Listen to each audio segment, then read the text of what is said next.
Welcome to this episode of the CoSN podcast. I'm your host, Ross Romano, and today we have a special episode discussing CoSN's Early Career K-12 CTO Academy, a program to address the needs of education technology leaders who have fewer than 4 years of experience in their current position. The Academy is generously supported by CoSN's Gold Partner HP because of its belief in the importance of innovation and strong, diverse technology leadership teams in schools. HP provides funding to make this program possible.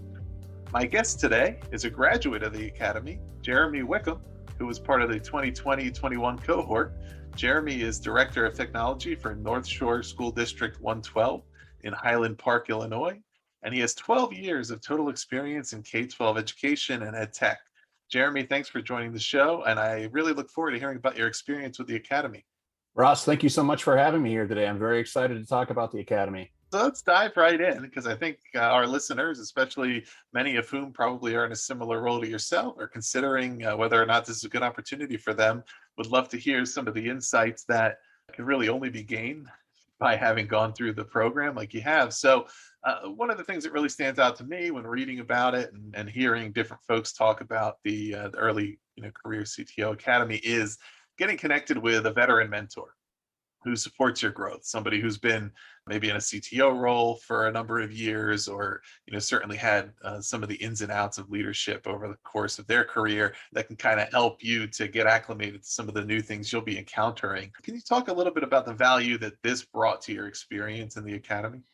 Yeah, absolutely. So I was pretty lucky. I had a mentor, a lady named Eileen Bellistock. She is a director of technology for a school district out in Massachusetts. So I was originally paired with Eileen because of my work on the Capstone project, which is another huge part of the Academy. I think we're going to talk about that a little bit later.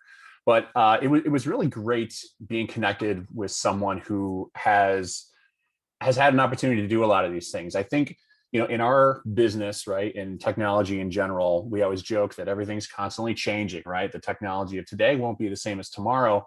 But I think what I really found over this past year of having the opportunity to talk to someone is that even though sometimes the what's are changing, right, the overall experience that someone else has tremendous value. So being able to talk to someone and say, I'm seeing this, or I have thoughts about this, and have them be able to relate it back to maybe something they've done or an approach that they take when they see something similar was frankly invaluable. So thank you, Eileen, if you're listening. I really appreciate the opportunity to bounce some things off of you, throughout that. And then, I think we're talking, Ross, specifically about that one mentor, but I would say in general, even when we did our face-to-face meetings, which of course we're all on Zoom this past year, but being able to bounce ideas off of Donna Williamson and the experts that she would bring in, while not an official mentorship in that way, it was great to just be able to get different ideas from different people, or honestly, just even learn from the other folks in the cohort. We had a really diverse group of people from all over the country and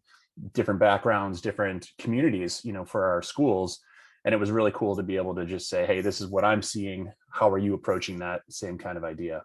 Well, and yeah, I know before we began recording here that Eileen had been your mentor, and I've had the benefit of knowing Eileen for a handful of years myself. And so I can vouch for the fact that you must have gotten quite a bit of good mentorship from her going through the program. And that really does speak to the added value of it's not just about we're going down particular skills, there's whatever the curriculum is on the syllabus, so to speak, but it's also just that interaction with veteran leaders who kind of can see from experience, right, some of the things that you're anticipating and some of the things you're preparing for as you go through your career. And that kind of leads into part of the thought about as you progress through your career into certain roles, specifically if we're talking about somebody who, for example, is a CTO or a CIO in a district, when you're the only person that has your job, right? There's rare opportunities to have that kind of collaboration and connection with peers because there's not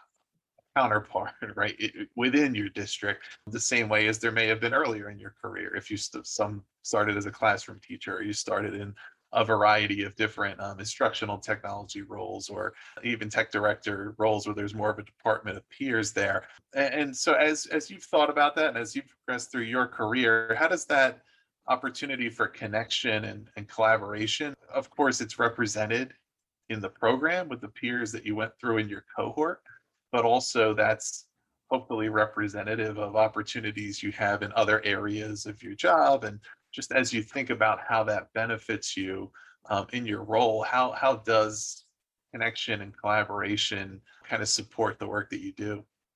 Yeah, I mean, I think you really hit the nail on the head earlier. It's huge, right? Because throughout my career, right, starting off as a classroom teacher, then being an instructional coach, and even when I was a coordinator, I always had someone who was doing something similar, right, where I could say, "Hey, this is how I'm approaching this.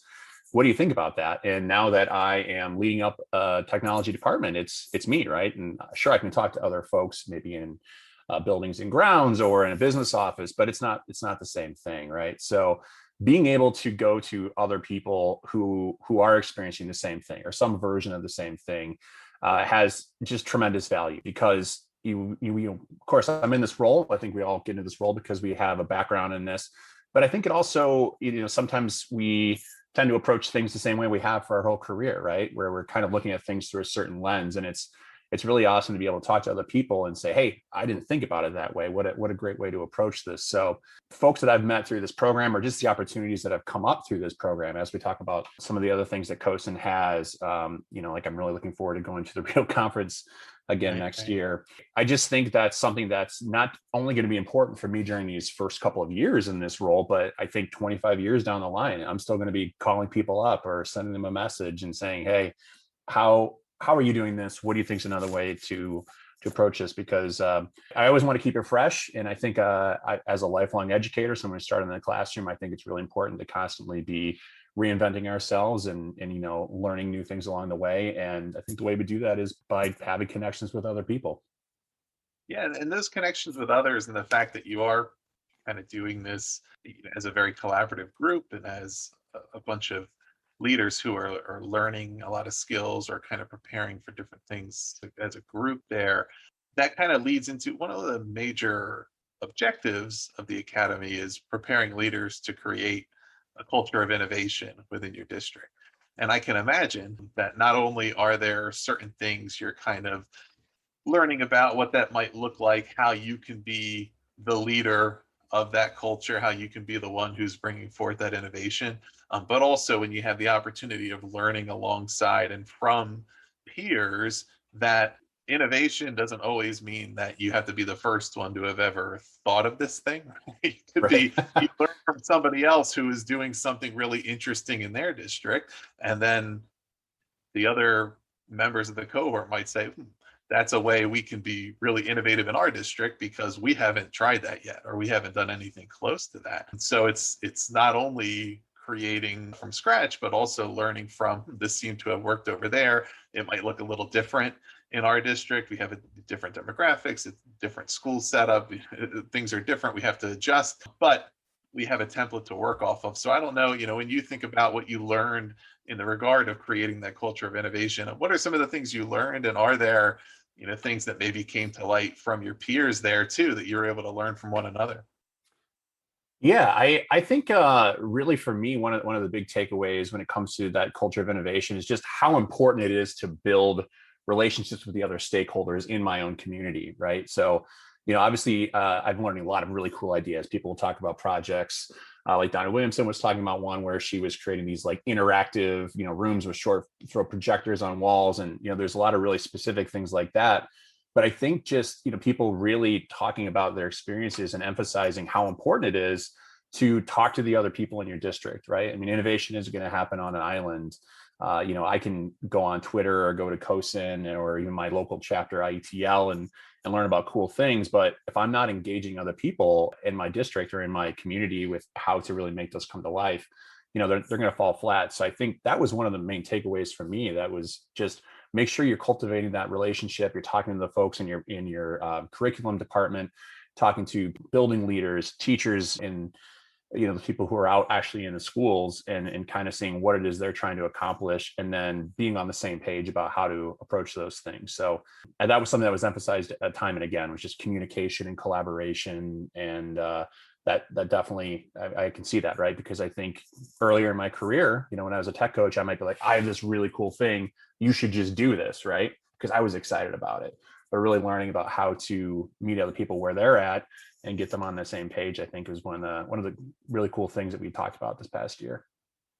Right. Yeah. When you do have the opportunity to be in one of these roles where you are leading a new initiative or pursuing something innovative on behalf of the entire district, there are a lot of stakeholders. Right? There's a lot of people across the district at the school level, at the district level, at the classroom level who are going to be a part of that and be a part of either making sure that that is successful or not. And many times just because there was a lack of communication, people that had to play an important role didn't understand what they were being asked to do or what the outcome was intended to be.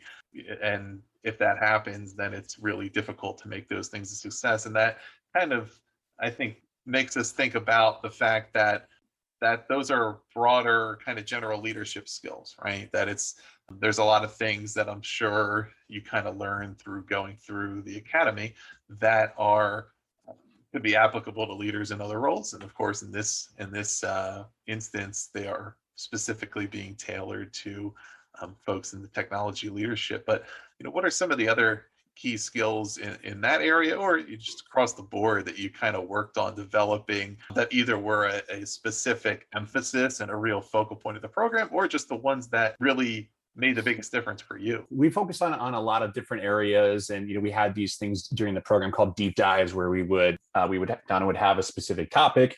She would bring in an expert, and they would kind of share their thoughts on it. We went through lots of different things like data privacy, which of course is that's actually what I did my capstone on, is a huge topic. But then other things that and then of course like infrastructure, right, and all those things that we traditionally think about for IT. But what was really helpful for me was we had conversations about things that while I've been a building leader, I don't think I ever really explicitly thought about, which is things like just managing people. So, when you're in a role like this, you find yourself doing less and less of the day-to-day IT management, right? Pressing the buttons and doing the actual tasks. And a lot more about it is about having a team of folks that work with you, that you're able to motivate, that you're able to get them to have a common vision, and you're able to get them to buy in. So, we had a couple of really great conversations about managing people and what that looks like. And that was huge for me. I mean, I think it made me think about things in a way where in the past, where I think I was maybe just looking for people to fit a particular job or duty, right? Would you be good at this? And really focusing more on the idea of, is that someone who has the skills and potentials to grow into that role, even if they don't necessarily have that exact skill set right now. So that was a really big one for me. Of course, being only a couple of years into this, talking about things like finance and budgeting was huge for me, because in the roles I've had in the past, generally speaking, that was being taken care of by someone a little bit farther up the food chain. And I was just, they would say, hey, here's the amount of money you have to accomplish your goals. So that was a part that I really appreciated taking a deep dive into, because it is a skill set that I have had the opportunity to really work on this past year. I think I'm going to continue to be sharpening that skill set moving forward. And then, just ideas like the idea about long range planning, right? It's when you're 4 years or fewer into your career, as all of us are, long range planning for me is, what am I doing next year, right? And it's kind of nice to just hear people who have been doing this for a while talking about, yes, you got to think about what you're doing tomorrow and what you're doing next week, but also what are your larger goals for, a year from now, 3 years, 5 years from now. And I think, that was something that was really important for me to be thinking about, as well as I find myself getting acclimated to this particular role and the stakeholders that I work with in this particular district. When you think about all that you learned through the program, and even as we're talking about it here today, we're discussing a lot of the things that are the goals and objectives of the academy, right? These are the things that when you are a part of a cohort here, this is what you're going to learn. This is what you're going to work on. And certainly when you became a part of the group and enrolled last year, you had certain things that you said, okay, this is why I want to be a part of this. I want to learn XYZ. I want to advance my career. I want to prepare for these things. But I'm certain that as you went through it as well, there were a lot of things you picked up that you didn't know you were going to learn, or that were things you could not have necessarily known were going to be as important as they would turn out to be. But when you think about that, is there anything particular that comes to mind that you can reflect on now and say, if I hadn't had gone through the academy, I wouldn't have learned these things, and I wouldn't have known that I was missing out on them. There's certain things I think we all you can visit the website, you can read through and say, oh, it's important that I develop these skills, right? But then there's those other things to say, I wouldn't have even realized that I was missing out on that knowledge, or that I, hadn't kind of worked that muscle, because it just came up organically through the nature of our group. Yeah, so one that really stands out to me is, and I think this might actually be listed on the website, but I think that its importance really can't be underestimated. It's just that idea of communicating with your stakeholders and the soft skills that are necessary for having those conversations, right? Because my background is I was a classroom teacher, and I was someone who was pretty good with computers. I started teaching a computer class, and then I became a tech coach, and then eventually you see I get into this role. So I think folks who are coming from that background, or even folks who are just a straight up IT background, we think there's a lot of really common vocabulary, right, and a lot of commonly understood things. And I think just really emphasizing and remembering that that's not always the case is extremely important when you're communicating with other stakeholders. And so I know we say that, but one of the things that was awesome about regardless of what topic we were talking about, was hearing specific examples of how my peers or these veteran leaders we were learning from, like, how did they actually go about having those conversations? What were the specific things that they emphasized? What were the ideas that they kind of placed at the top of the list? And then how were they going to make sure that they were understood? People weren't just hearing them, but they were understanding that. So I really think every single time we got together, we would hear a story or hear about some sort of experience that someone had gone through, and their interactions with their various stakeholders. And I think that, to me, all of it was really valuable. But that was really great to hear that and say, oh man, sometimes I think I might do that, or I need to be more clear when I'm communicating, or I shouldn't assume this, or I need to repeat myself sometimes, right? I think sometimes we we think, oh, I already told everybody that, so there's no need to say that again. And just remembering that everybody's extremely busy, has a lot going on just like we do, and being very mindful and deliberate with the way that we're communicating. Yeah, right. I think that opportunity to hear from those who have experienced these things in practice does give that chance to reflect on ourselves a lot more than when we're just kind of looking at it on paper, so to speak, and we're thinking about, okay, these are scenarios you might encounter, and it might go this way, it might go that way.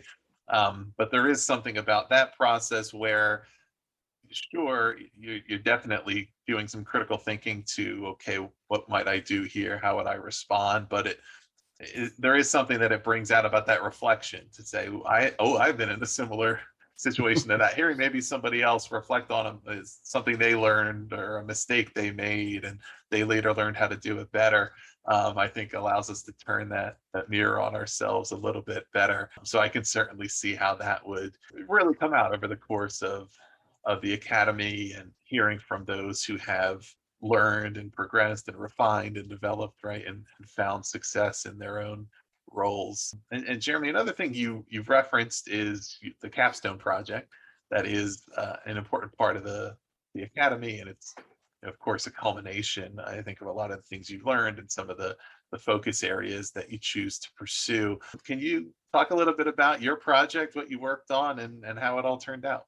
Yeah, absolutely. So I'm going to take this opportunity to give another quick shout out to Eileen Bellistock for her help with this one. As my mentor, she was a tremendous help with the Capstone. So for mine in particular, when we met as a cohort early on and we were kind of brainstorming ideas, we wanted it to be something that we weren't just doing as an exercise because we had to do something. We wanted it to be applicable to what we were actually experiencing. So some people wrote tech plans, some people, did other things that were germane to their day to day. And for me, one of the big changes we have coming up here in Illinois, starting on July 1, is there are some changes to the Student Online Personal Protection Act, or SOPA, as we have here in the state. And that, really is a law that's written to address the way that districts handle our student data when it comes to our relationships with third-party vendors.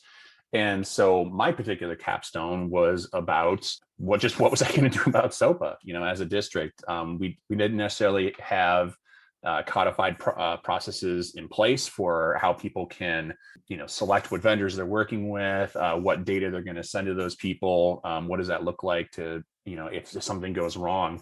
And so for my project, working on with Eileen was just kind of identifying, what is the challenge or what's the opportunity in front of us? How are we going to approach that? And then what is it going to look like moving forward? Because one of the cool things about the capstone was, it was kind of a snapshot in time, right? It's a living thing, right? I'm not going to be done with how we're treating student data anytime soon. We'll probably never, right? Because that's always going to evolve and change. But it was really cool to just kind of sit down and talk with someone and say, here's what I see as the opportunities. Here's what I see as some ways that we might improve and get feedback on that. And then it was really cool, even though we couldn't be in person, but to know that there were other people at the CoSN conference who had an opportunity to look at that and watch and give feedback too was really cool as well. And so, for those listening, we've obviously mentioned the upcoming cohort a few times. The application deadline for the next cohort is going to be Wednesday, September 1st. So you still have plenty of time, a couple of months to go. And that cohort will run from October of 2021 until June of 2022. And you can visit cohort.org/the academy to learn more.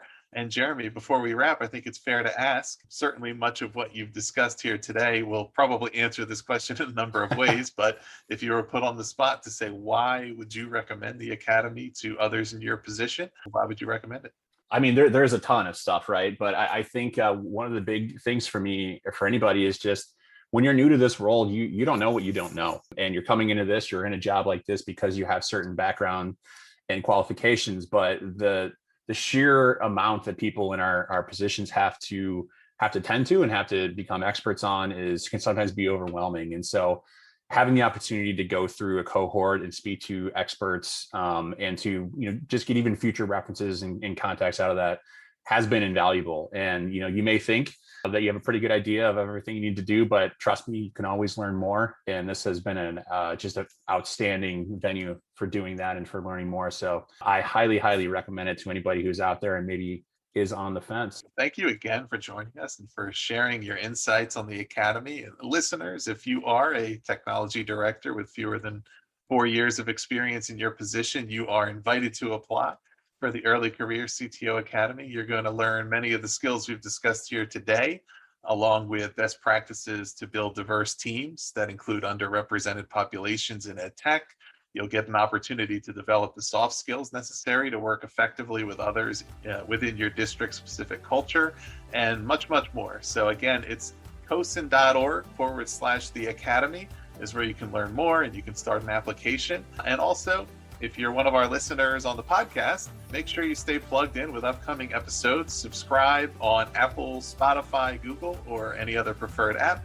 You can also find all the episodes on cohort.org. And if you're one of our listeners enjoying the podcast on your Apple device, we hope you will consider giving us a 5-star rating to help other EdTech leaders find the show, learn about things like the Early Career CTO Academy, and much more. So Jeremy, thanks again for being here today.